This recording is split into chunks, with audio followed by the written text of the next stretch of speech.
They are not only trying to discern God's ways, and they're not only implicitly alleging that they understand God's plan for the universe, which is what every theodicy discloses, they're also implicitly suggesting that because they have not been afflicted, and Job has, that they are more righteous than he is.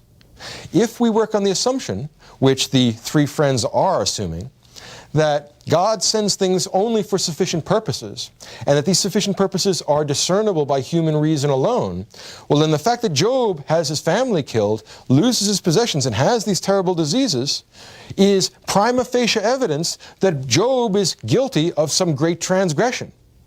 If it's not possible to work back from the brute fact of the transgression to some hidden sin, then the whole project of theodicy breaks down. That means that it's impossible to know God's ways. Ultimately, God will remain inscrutable. So there is a powerful element of human pride. There's a powerful desire to justify oneself built into these theological wannabes. And there is a very deep and rather caustic message about the possibilities and parameters and circumstances of theology and theodicy built right into the story of Job.